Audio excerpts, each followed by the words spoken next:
Skipper some table manners, or Granny ain't gonna let him eat in her kitchen. I'd a heap rather have him eating in my kitchen than that big, overgrown, lazy, good-for-nothing Lafe Crick. Now, Granny, don't start on Lafe again. He's gone. He's on his way back to the hills. He don't live in the hills. He lives in the gully. And it's his kind that give the hill people a bad name. He's on his way back to the gully and his daughter with him. Now, let's forget him. Granny, don't get yourself all angered up. Who's angered up? You are, because that Lafe Crick tried to get you to marry his daughter. Ain't that right? Shucks, no. They's both gone back home. I'm the only one that has the gumption to hold a grudge. It's a sorry thing when a poor old stove-up, wore-out, gray-haired old granny has to do all the grudge holding in the family. Well, leave go of it, Granny. Now, Lafe is gone, and you can't start a fire without you got two sticks to rub together. You calling me a stick? Don't start in on me. Here. Have some of this scalding hot coffee. It'll cool you down.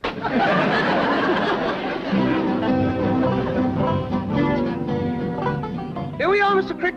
Ma'am, I just don't know how to thank you. A fine, beautiful young city girl like you giving a poor old hound dog like me a ride in your beautiful automobile? Nonsense, Mr. Crick. The moment you told me that you were Mr. Clampett's nearest and dearest friend... Like that, Jed and me. Two peas in a pod. Always was. I'd be so happy that you're staying over. Miss my own daughter's wedding to do it. But I says to myself, I says, Lafe, I says, if you can pleasure Jed and Granny and them young'uns even that itty-bitty bit by staying over here like they begged you to, you just gotta forget your own pleasure. Just like Mr. Clampett, always thinking of others. Like that, Jed and me. Two birds and a mule's tail. Always was. I wish I could stay and see this joyous reunion between two old friends, but I must be getting back to the bank. Yeah. You take good care of old Jed's money, you hear? You keep a tight hold on it now. Don't you worry, it's safe. That's comforting to know. It's comforting to know that Mr. Clampett has friends like you. I hope you can stay for a while. I'm gonna try my best. You got my word.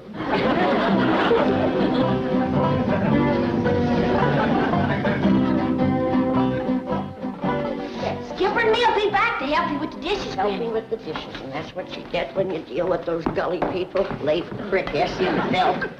I'll tell you, I've seen some things, and that's the way it is. I never won actually trash. Jethro, I reckon we gotta let Granny blow off that head of steam she built up over Lafe Crick, or she's gonna be sputtering and hissing like that for weeks. I reckon it'd pleasure her a heap to cut loose and speak her mind. Granny, what do you think of Lafe Crick? Why, he is the laziest, no-account varmint that ever drawed a breath. Go, Granny, go. Why, the only hard work that he ever done was to turn over in bed. He can get up in the morning with nothing to do, and by nightfall, it's only half done. That's it, Granny. Me mouth him good. His woman does all the work over at their place, and the only time she ever got him out in the fields, she had to sharpen the stumps so he couldn't sit down. Blow the lid off, Granny. Let her fly. The only nickel he ever earned was when his pa paid him 2 bits to stay away from the house. Why, he would whitewash his own ma and rent her out to haunt houses. Why, he's so lazy, even his scarecrows have to sit in a chair. You talk about a liar. Why, that Lafe Crick, he wouldn't know the truth if he stepped on a barefoot head. Go, Granny. He's like a catfish. All mouth, no brains. He's got whiskers like a catfish. Shifty-eyed, big feet. I don't want to talk about him no more. That's good, Granny. Them last two wasn't much anyway. I bet you feel a heap better, don't you? I feel wonderful. And I'm going to cook up a mess of the finest victuals that this family ever clamped their jaws on. Jethro and me has got some wood to cut out back. See you later, Gran.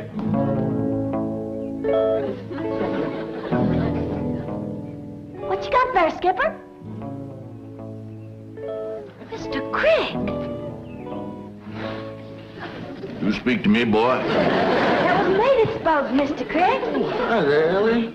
I'd get to my feet, honey, only I'm so tired from walking all the way up here. Well, I thought you went back home for Isabel's wedding. Oh, Ellie, darling, promise me you never gonna treat your pa the way that girl treated me. What did she do?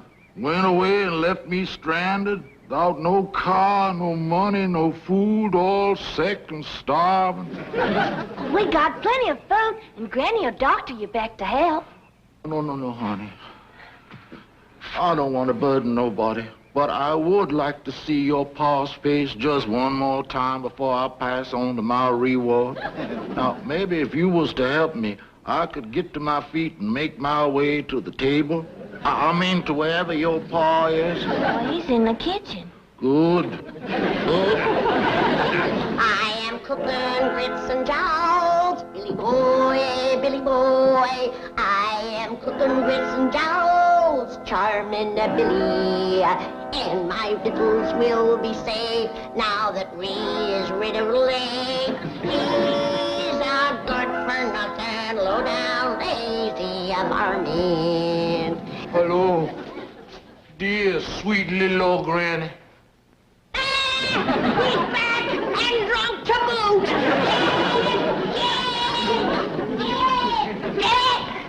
What's the matter, Granny? It's Lafe Crick. That good-for-nothing, low-down, lazy, fiddle-stealing, liquor-drinking gully jumper. Granny, I thought you'd blowed off all that steam. I did, but he's back and I'm commencing to boil again. Lafe is back? Yes, but not for long. Give me that axe. Dear old friend, I didn't have it in mind to bother you none, but Ellie Mae found me and forced me to come in and have some victuals to help me get my strength back.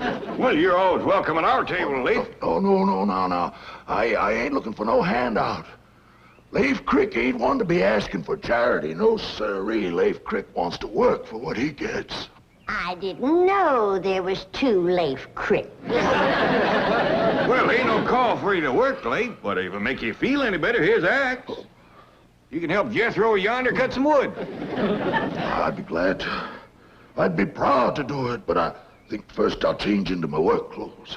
I wouldn't want to get my Sunday go-to-meeting suit all mussed up. Give me that axe. Now, Granny, you leave Lafe be. I ain't after him, but if you're sending him out there to work, I'm going out there first and sharpen them stumps.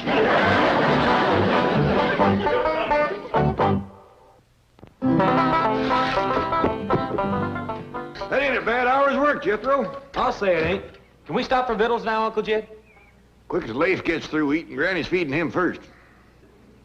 Well, I thought Granny didn't like him. Well, it ain't that. It's just that it's dangerous for other folks to sit at a small table with Lafe when he's eating. He'll swing his knife and fork around right lively. Like a snare drummer in a Possum Day parade. I was going, Granny. I'm going, Granny. My poor old crippled knee let me. What cripples your knee? Well, the rheumatiz, Granny. Now, if you was to give me a little bit of your rheumatiz... Move on. Well, Lafe, you ready to go to work, are you? Can't hardly wait to sail into it, Jet. Got my working clothes on now. You notice the only place his working clothes is patched, don't you? Now, Granny. Maybe he's turned over a new leaf. Not unless there's food under it. What you got in the pan? Nothing. I was using it to dip grits and jowls for Lafe. I couldn't keep ahead of him with a spoon.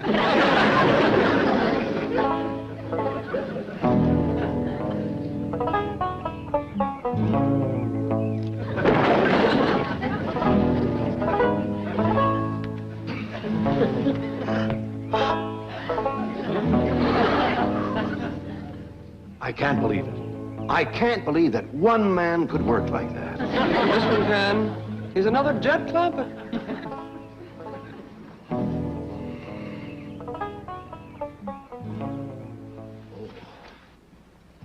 Howdy, Miss Hathaway, ma'am. I'm afraid you caught me resting a bit. Well, you deserve to rest. Why, from my place, it sounded like there were 3 or 4 men over here, sawing, chopping, splitting logs. Well, that's just the way I work, sir. Oh, Mr. Crick, permit me to introduce Mr. Clavett's next-door neighbor and the president of our bank, Mr. Drysdale. Pleasure to meet you, Mr. Crick. I ain't good enough to shake the hand of no bank president, sir. Now, don't be ridiculous. I'd be honored to shake your hand. It's all rough and full of calluses from working every day from sunup to sundown. All right, George. You and Jed Clampett are certainly cast from the same mold. Is that like this, Mr. Drysdale? 2 peas in a pod. 2 bears and a mule's tail. Oh, well, if you gentlemen will excuse me, I'll run along and say hello to Jethro. Sit down, man. You must be exhausted. Shucks, no, Mr. Banker. The way I work, I could go on like this for days. Of course, it is beginning to catch up with me a mite. I ain't a young fella like you. Oh, I'm not so young. Well, according to Jed, you are. His exact words to me, he says, now, you be sure and speak to young Mr. Drysdale about that job. Job? Doggone it, I wasn't going to let that slip out. I was bound and determined not to. Well, you just forget it, Mr. Banker. It's Jed's idea, not mine. No, tell me all about it. Any idea of Jed Clampett's? I want to hear. Well, Jed, he had this notion that you could hire me to watch his money for him down to your bank. Oh, you mean like a guard or a night watchman? Night watchman. That sounds like it. I said it before and I'll say it again. Having Lafe Crick around will lead to nothing but trouble. You're right, Granny. That's a fact. Yes, ma'am. I know the Cricks better than any of you. I knew his pa and his pa before him. And the 3 of them put together ain't worth the powder it would take to blow them up. You're right, Granny. That's a fact. Yes, ma'am. Lafe Crick is all talk. Got a tongue bigger than a hay wagon. Why, he'd mealy mouth you out of your eye teeth and sell them back to you. You're right, Granny. That's a fact. Yes, ma'am. When it comes to Lafe Crick, I know what I'm talking about. And it won't do any good to argue with me. You're right. Let's all quit arguing with Granny so as we can eat. How can I dish the victuals if you don't hold your plates up? You're right, Granny. That's a fact. Yes, ma'am. There you are. I've just left your friend Lafe Crick. What a hard-working, industrious, wonderful man he is. What did you say? Then it's settled. If Jed Clampett wants you as a night watchman at my bank, a night watchman you are. If you put it that way, I'm afraid I can't take the job. Oh, why not? Well, it makes me feel like I'd treat a possum with Jed's hound. Oh, of course, I see your point. You don't want to feel, what's the word, beholden to Jed, eh? That's right, Mr. Drysdale. I'm a poor man.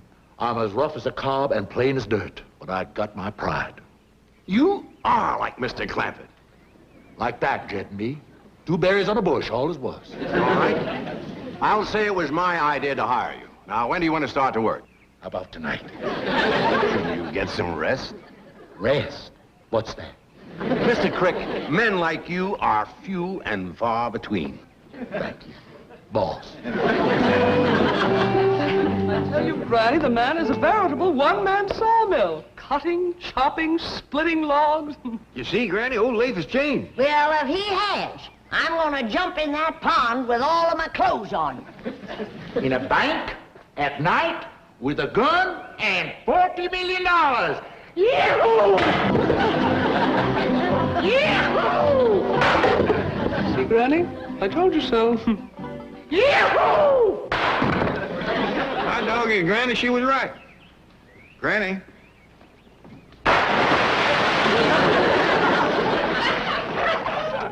Granny always was a woman of a word.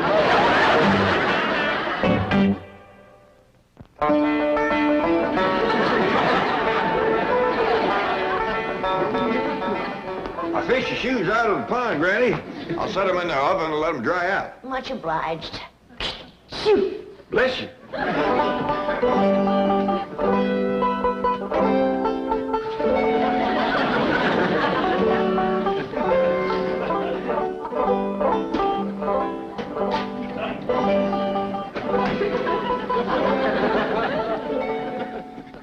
Want me to fetch you a jug of rheumatism medicine? Oh, never mind. I can't believe it. I seen it, but I can't believe it. Lafe Crick swinging an axe, splitting wood. You ain't heard the best part, Granny. Old Lafe done got himself a job. A job. Lafe Crick. That's right. I've changed my mind. Fetch my jug.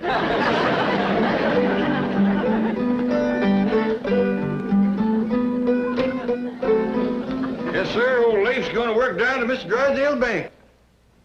The bank where you got your money? That's right. Jed, turning a rascal loose like that in a bank It's like putting a hungry fox in a hen house. Give the man a chance, Granny. Maybe it's a good thing for Lafe to learn a trade. At least now folks will know what kind of work he's out of. Good. Want me to fetch your drink, Ethel? No. This calls for a cool head and warm feet. All ready to go, Mr. Crick. I sure do appreciate you carrying me to the bank, boy. Glad to do it. If I stayed here, I'd have to dig a hole under the alum tree for Granny. And that there's hard work. I mean, W-O-R-K. Granny told me never to say that word around you. Gets you to cussing. You shouldn't do work like digging a hole. Fine, handsome boy like you. Shucks, it's no harder than cutting wood or plowing or clearing stumps.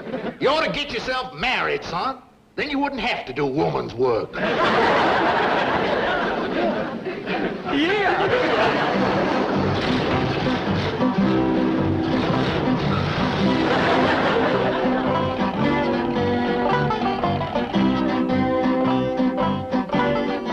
Make yourself comfortable, Mr. Crick. Mr. Drysdale will be right back.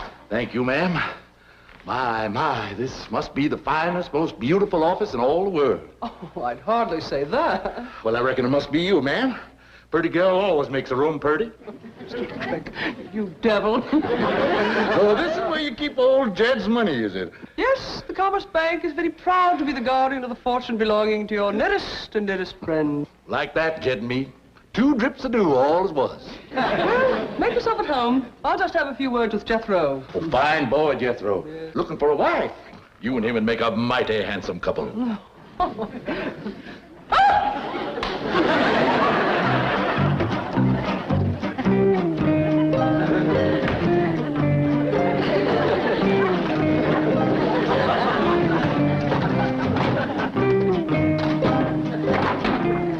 Well, blue blazes, do they keep Jed's money?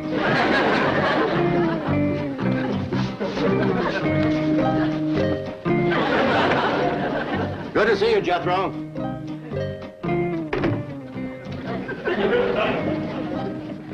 Mr. Crick, what are you doing? Giving thanks, Mr. Drysdale, sir. Just giving thanks for a fine, generous, upstanding young man like yourself letting a poor old razorback like me work in his fine bank looking after the money of his nearest and dearest friend. Lafe Crick, you're a good man. Jed Clampett is wealthy in more ways than one. He is? Yes. A friend like you is worth more than $1 million. Oh, I do hope to be, sir. I do hope to be. Where is that no-account, overgrown, big, lazy... Granny, I told you Lafe has got a job. I'm talking about Jethro. He promised to commence to dig me a root cellar. Well, Jethro is taking Lafe to work. I'm going to start the root cellar for you. One bad apple will spoil the barrel. You mark my words. That Lafe is going to turn those young'uns into a no-account like himself. Granny, Skipper and me's ready to help dig your root cellar. Ain't we, Skipper? Come on, Skip, let's go. Don't look like them two are spoiled, man. Give him time. Lafe ain't going to be around to do much spoiling. I bet you Mr. Drysdale's got him working to beat the band right now.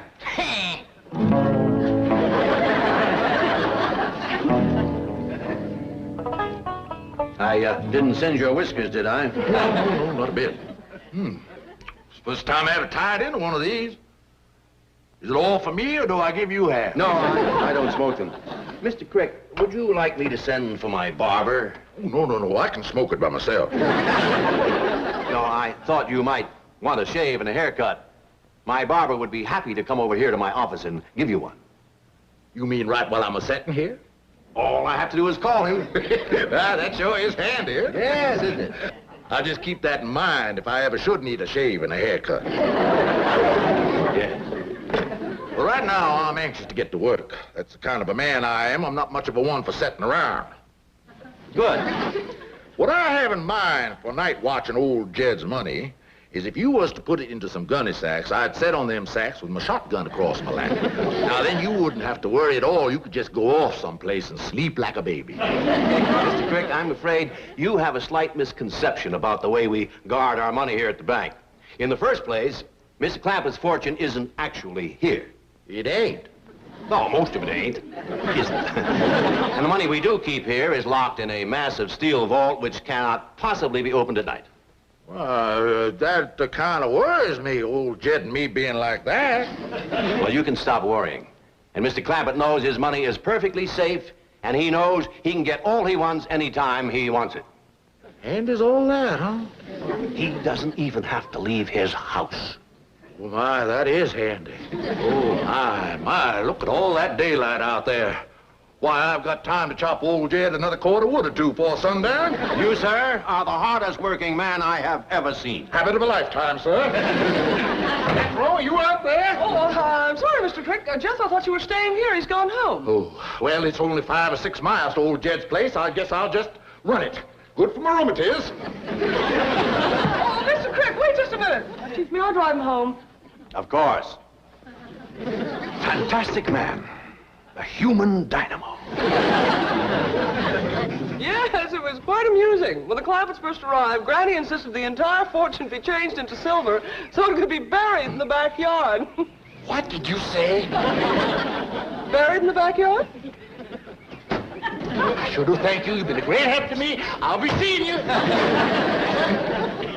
What a bundle of energy. A fine example for Jethro.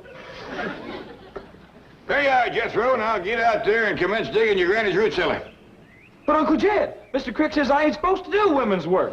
See what I told you? The bad apple is commencing to spoil the barrel. Jethro, you don't listen to what Mr. Crick tells you. You do what I tell you. Now get on out there. I'll join you in a minute with the shovel. Yes, sir. Here comes the wormy wine sap now. I'm gonna fetch my shotgun. Jethro, stop your granny. Yes, sir. But what you fixing to do, Jed? I was fixing to do a little digging out back yonder. Well, I'll do it for you. You could help if you're a mind. No, I want to do it all myself. I stopped her, Uncle Jed. Well, let's commence the digging under that big old elm out there. Doggone it, Jethro. I want to do all the digging around here. Lafe, the kind of digging that Granny wants done would take one man all night. Well, hard work never hurt nobody. I'll see you in the morning. It's a miracle. A plumb miracle.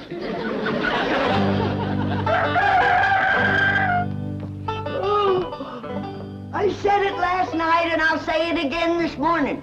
If that Lafe Crick has dug me a root cellar, I'll jump back into the cement pond with an anvil in my arms.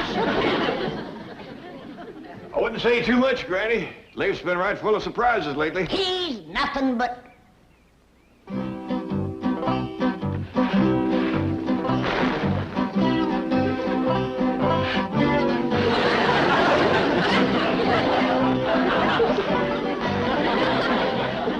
Seen enough, Granny? Yep. Fetch the anvil. We ain't got an anvil. I was counting on that. Some coffee. That's deep enough, Lafe. Veer a little to the right. Right?